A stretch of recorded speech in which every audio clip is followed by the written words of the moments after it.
El día de hoy veremos la clase 2 de la unidad 3, en la que hablaremos de la distancia máxima de transporte de la mezcla, los trabajos preparatorios al vertido, el vertido de la mezcla de hormigón, los métodos de colocación de la mezcla, juntas de hormigonado y sellador de juntas. La distancia máxima de transporte de la mezcla.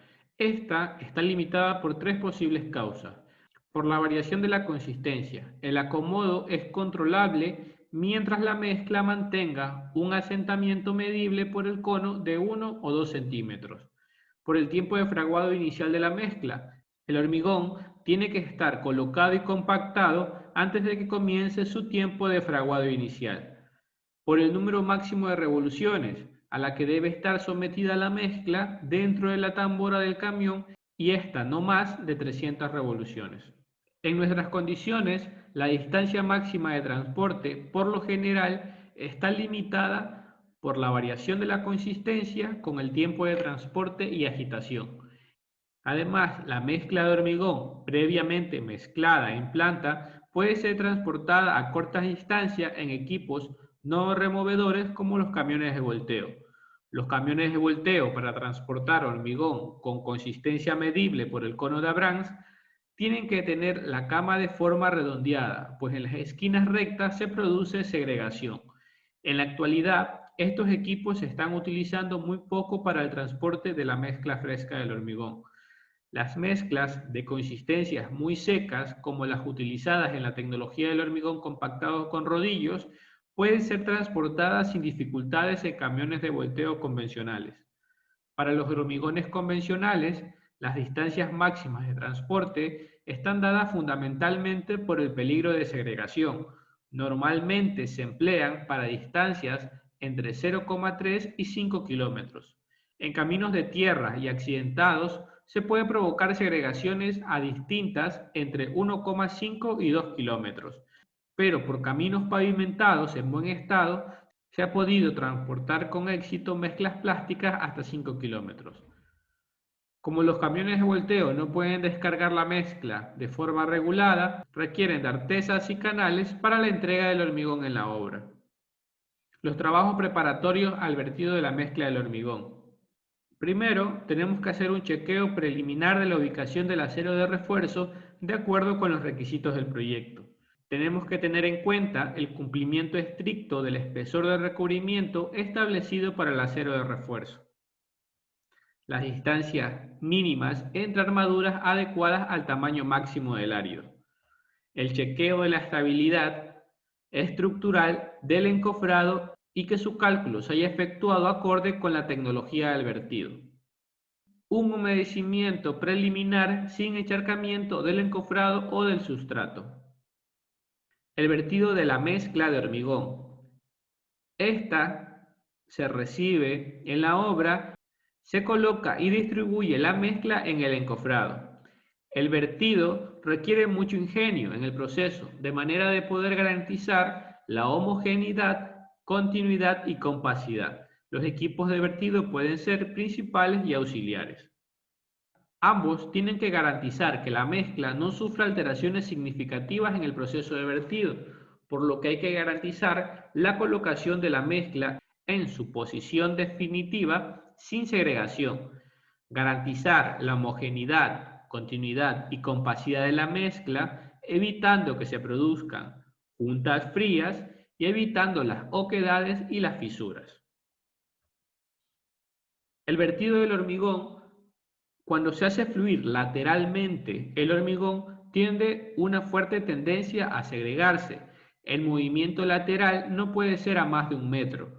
Emplear para ello haraganes y no rastrillos.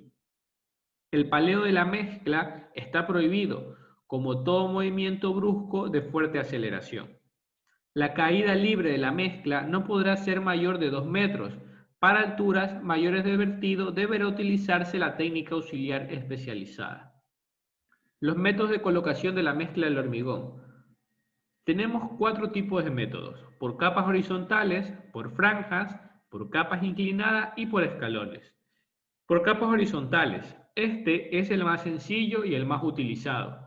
La capa horizontal se llena en sentido paralelo a la luz de cálculo. Hay que asegurar que el hormigón de la capa previa no tenga su fraguado hasta que sea cubierta por la capa superior. El área de la capa será igual a A por B. El espesor de la capa, denominado EC, no será mayor que 1,25 veces el largo de la aguja del vibrador. Si el vibrador es de superficie, el espesor de la capa no será mayor de 25 centímetros en estructuras no armadas o con una malla, y no mayor de 12 centímetros si tiene doble malla. Y en ningún caso el espesor de capa será mayor de 30 centímetros. Por franjas, es una variante del verdido por capas horizontales. Es solo un método aplicable en el hormigonado de losas. Las franjas se hormigonan a toda la altura y por lo tanto es para losas de hasta 30 centímetros de altura y deben de tener 1 a 3 metros de ancho. Y el área de la capa será igual a F por B. Por capas inclinadas, surge la imposibilidad de cubrir una capa horizontal completa en grandes losas o balsas de cimentación y se emplea el hormigonado de losas con peralto no mayor de 1,5 metros, que no estén fuertemente armadas. El área va a ser igual a B por C que divide el seno de A. El ángulo de inclinación de la capa depende de la consistencia de la mezcla, del tipo de árido utilizado, de la fricción con el encofrado, entre otros. Por escalones, el hormigonado se hace simultáneamente en 3 o 4 franjas, no más, que son los pasos de los escalones. Para conformar los escalones, la mezcla tiene que tener una consistencia seca. El área que se hormigona de una vez, el área es igual a C que divide al espesor por B por F. La altura total de un bloque hormigonado no debe ser mayor de 1,5 metros y solo es aplicable en hormigonados de elementos masivos como las cortinas de presa de hormigón. Las juntas de hormigonado. La junta se ubica en zonas no sujetas a esfuerzos cortantes apreciables. Cuando la junta está sometida a flexión y cortante, y si la superficie de la misma es rugosa, se comporta como si la viga fuera monolítica. Si la junta se encofra, la capacidad del cortante se reduce en un 40%. Lo mejor es utilizar mallas de acero galvanizado que dejan una superficie muy rugosa.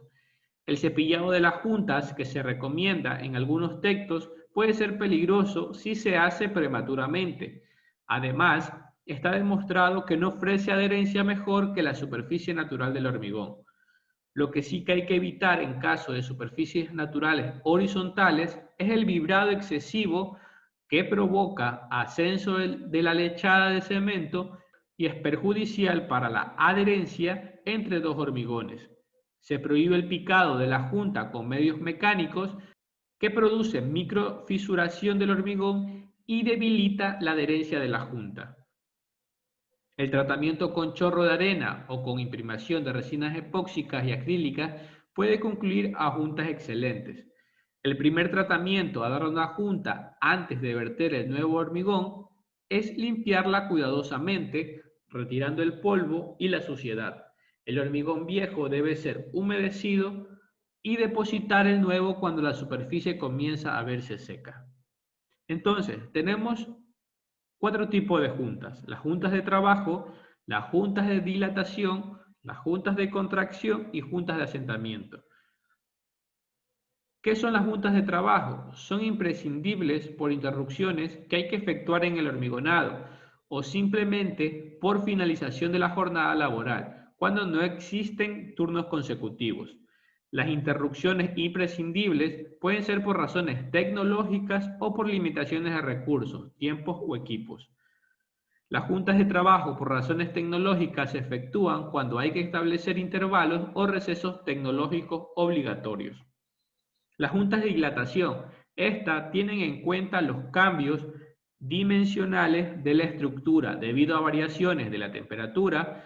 Por este motivo, la construcción se comporta como un objeto dinámico.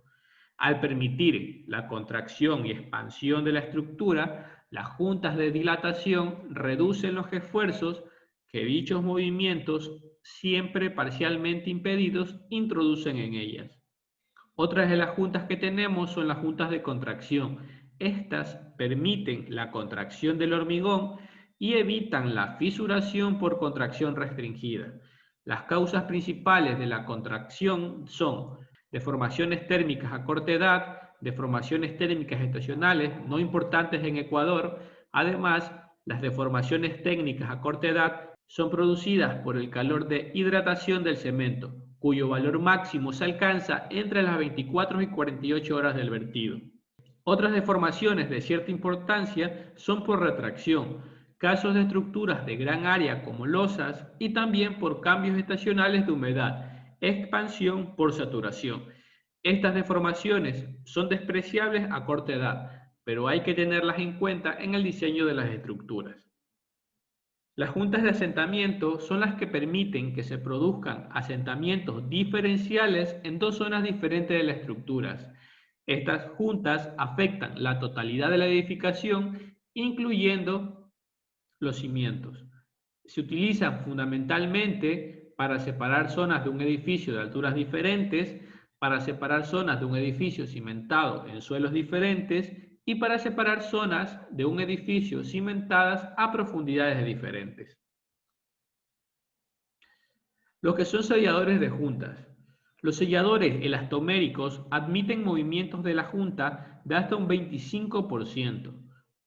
Son polímeros de polisulfuro en dos componentes y se aplican en frío. En cambio, los selladores plastoméricos admiten movimientos de hasta un 15% y son de base bituminosa y se moldean en el lugar. Para juntas de dilatación con grandes movimientos se usan los elastómeros de neopreno, que se pegan al hormigón con masilla epóxica, se empotran al hormigón fresco o se introducen a presión. En la parte 3 hablaremos de la compactación de la mezcla del hormigón, los métodos de compactación, acabado, curado y protección del hormigón armado y la organización del hormigonado en estructuras. La compactación de la mezcla del hormigón es un proceso que permite eliminar las oquedades y el aire atrapado de la mezcla fresca, garantizando una mayor densidad relativa y con ellos mayores resistencias mecánicas y mayor durabilidad. Los métodos de compactación a emplear dependen de las características de la mezcla y del elemento estructural. La compactación de la mezcla al hormigón es posible por sus propiedades reológicas que son la estabilidad, que es la que caracteriza el grado de mantenimiento de su homogeneidad y se manifiesta por su segregación, incluyendo la exudación. La compactabilidad caracteriza la facilidad para remover el aire atrapado y las oquedades y se manifiesta por la densidad relativa obtenida. La movilidad es la característica, la facilidad de hacer fluir y depende del grado de viscosidad, cohesión y fricción interna de las partículas. Se manifiesta por la consistencia de la mezcla. Existen métodos de compactación, manuales y mecánicos. Deben compactarse el hormigón totalmente a medida que es colocado, utilizando herramientas manuales, vibradores mecánicos preferentemente, engrasadores o máquinas de acabado, a fin de garantizar un hormigón denso, de buena adherencia con el acero de refuerzo y con superficies lisas. Podemos realizar la compactación manual. Las superficies de hormigón deben apisonarse con herramientas pesadas de cara plana hasta que aparezca en la superficie una película delgada de pasta que demuestre que los vacíos se han llenado. Las mezclas plásticas o más fluidas pueden compactarse mediante varillado. El apisonamiento manual puede usarse para compactar mezclas rígidas si se coloca el hormigón en capas delgadas y se apisona cuidadosamente cada capa. Los métodos de compactación manual solo se deben usar en obras pequeñas del hormigón no estructural. La compactación mecánica, se realiza mediante vibrado, que es un método adecuado para consistencias rígidas, propias de los hormigones de alta calidad. La operación de vibrado debe conseguir la nivelación del hormigón y la remoción de las burbujas de aire atrapado dentro del mismo. La vibración no corrige la segregación que ha ocurrido debido a métodos defectuosos de manejo y colocación, ni tampoco garantiza buenos resultados si las proporciones de la mezcla no son las adecuadas. En estructuras de hormigón armado, la vibración mecánica puede realizarse con los siguientes equipos: con los vibradores internos, provistos de una cabeza vibratoria que se sumerge en el hormigón y actúa en forma directa sobre él. La efectividad de un vibrador para compactar el hormigón depende del diámetro de la cabeza, la frecuencia y la amplitud. Los vibradores empleados para la compactación del hormigón deben cumplir con los requerimientos del documento ACI 309. Los vibradores internos deben colocarse verticalmente en toda la profundidad de la capa que está siendo colocada. Nunca arrastre el vibrador sobre el hormigón. Se deben aplicar para hormigón estructural. Se debe asegurar que la inserción del vibrador sea por un lapso de 5 a 15 segundos y que los puntos de vibración estén separados de 45 a 75 centímetros. En hormigón normal debe continuar la vibración hasta que el hormigón esté completamente consolidado y los vacíos se encuentren cerrados. Esto se puede observar por la apariencia del hormigón en la superficie expuesta y el ahogamiento de los áridos superficiales. No utilice el vibrador para hacer que el hormigón fluya de un lugar a otro, ya que usualmente esto causa segregación con el árido más grande que va quedando atrás. Dentro de esto tenemos también los vibradores de superficie que se emplean en la superficie superior y consolidan el hormigón de arriba hacia abajo, manteniendo el hormigón siempre al frente de ellos. Los vibradores de encofrado son vibradores externos, fijos al lado exterior del encofrado o molde. Hacen vibrar el encofrado y este transmite las vibraciones del hormigón y pueden ser de tipo rotativo o de acción vertical. El acabado. La calidad de una superficie de hormigón se juzga en gran medida por la condición y apariencia de su acabado. Las superficies expuestas están sujetas a condiciones que van de benignas a severas, de humedecimiento o secado, cambios de temperatura y desgaste mecánico. Además, la mayoría de las superficies de hormigón están sujetas a agrietamientos debidos a la excesiva contracción por secado. Para mejorar ello, el hormigón debe tener una mezcla apropiada, estar debidamente compactada y acabado, y ser adecuadamente curado por el tiempo especificado en el proyecto. Las superficies de hormigón deben cumplir con los requisitos descritos en el documento ACI 302-IR. El curado y la protección del hormigón armado. Luego de que ya hemos colocado el hormigón, es necesario que el supervisor de obra correspondiente compruebe si se está protegido contra daños y si se mantiene el curado adecuado. La observación de esto en todas las partes terminadas de la obra debe ser continua durante todo el periodo de la construcción. Proteja las superficies de hormigón en los cuales se está desarrollando una actividad de construcción. Verifique regularmente si hay señales de daño en las membranas y cubiertas de curado. Además, debemos verificar que las superficies expuestas de hormigón que contienen cemento hidráulico deben mantenerse húmedas por el tiempo especificado en cada proyecto. Si no se dispone a esta especificación, deben mantenerse húmedas por al menos de 5 a 7 días. Mientras mayor es la cantidad de humedad retenida dentro del hormigón, mayor es la eficiencia del curado. Para las estructuras de hormigón armado, se permite la utilización de los siguientes métodos de curado. El curado con agua, que en este caso el método seleccionado debe proporcionar sobre el hormigón una cubierta completa y continua con agua que esté libre de sustancias perjudiciales. Los métodos que pueden utilizarse son de inmersión, aspersión, rociado de niebla, cubrir la superficie con láminas de materiales impermeables o con agentes químicos inhibidores de la evaporación. Otro de los métodos que tenemos son los materiales selladores. Son láminas o membranas que se colocan sobre el hormigón para reducir la pérdida de agua por evaporación y pueden ser láminas plásticas y papel impermeable. Las láminas plásticas son de peso ligero y se las puede encontrar en tonalidades blanco, negro o transparente. Estas láminas deben cumplir con las especificaciones ASTM C171 y deben tener un espesor de 0.10 milímetros. La lámina negra se debe evitar en clima cálido, excepto en interiores. Sin embargo, tiene muchas ventajas en clima frío por su absorción de calor. El uso de láminas plásticas está prohibido cuando la apariencia del hormigón es importante. El papel impermeable. Este está compuesto de dos hojas de papel craft unidas entre sí mediante un adhesivo bituminoso e impermeabilizadas con fibras. El papel impermeable utilizado para el curado del hormigón debe cumplir con las especificaciones ASTM C171.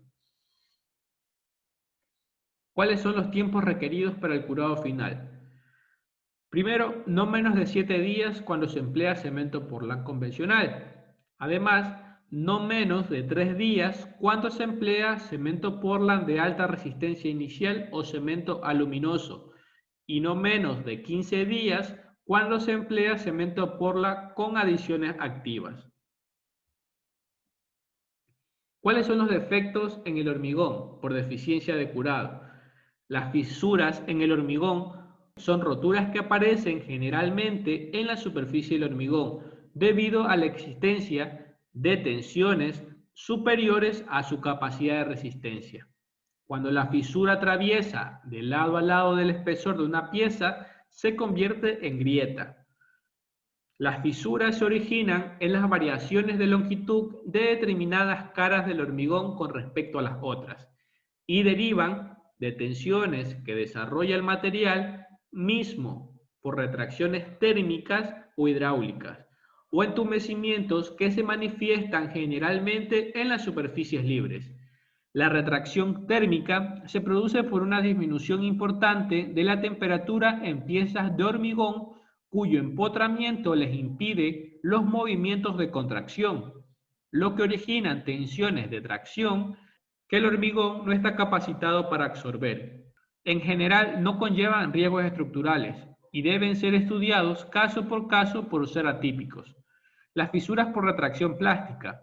En el caso de fisuras por retracción plástica que se produce cuando el hormigón aún está fresco, se recomienda mantener este material húmedo con neblina inmediatamente después de colocado, durante y después de terminar el alisado del hormigón, hasta que se coloque la membrana de curado sobre el hormigón.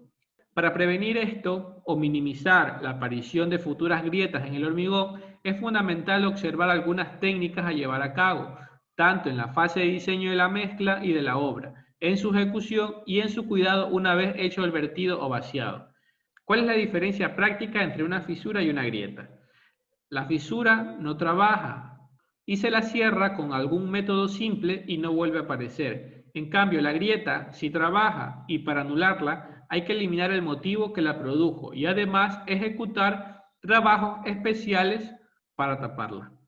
Las fisuras se originan en las variaciones de longitudes de determinadas caras en el hormigón con respecto a las otras y, como le dije anteriormente, derivan de tensiones que desarrolla el material mismo por retracciones o entumecimientos que se manifiestan generalmente en las superficies libres. ¿Cómo prevenir las grietas o las fisuras en el hormigón? Preparación óptima del subsuelo o soporte que va a recibir el vaciado del hormigón. Prever los cambios extremos de temperatura y tomar las medidas necesarias para prevenir los efectos dañinos sobre el hormigón, tanto en su vertido como a lo largo de su vida útil. Además, proporcionar el número necesario de juntas de dilatación o contracción necesarias. Evitar la presencia de alcalis en los agregados de la mezcla. Prevenir la evaporación temprana de la humedad superficial de la mezcla cuando el curado del hormigón se encuentre aún en estado plástico e inmóvil. Considerar el uso de fibras que ayuden a minimizar los efectos de la contracción del hormigón. La organización del hormigonado en estructuras. El hormigonado de estructuras complejas requiere de una organización cuidadosa de los trabajos de hormigonado, con suficiente antelación, pues ellos constituyen un sistema y no siempre los elementos del sistema pertenecen a una misma entidad. Esto puede implicar, pues, elaboración de un proyecto de organización del hormigonado, precisar los equipos disponibles dentro del sistema y los equipos de reserva para casos de averías, reuniones previas de coordinación entre las partes involucradas Y como podemos ver, el flujo es que el primer punto se selecciona, almacena y se ensaya los materiales. Luego se hace un diseño de la mezcla. Este conlleva los trabajos de hormigonado y claramente antes de esto tenemos que hacer el trabajo de encofrado y trabajo de armadura. Luego que ya está hormigonado, debemos tener en cuenta los trabajos de curado y luego la remoción del encofrado y corrección de los defectos que existan.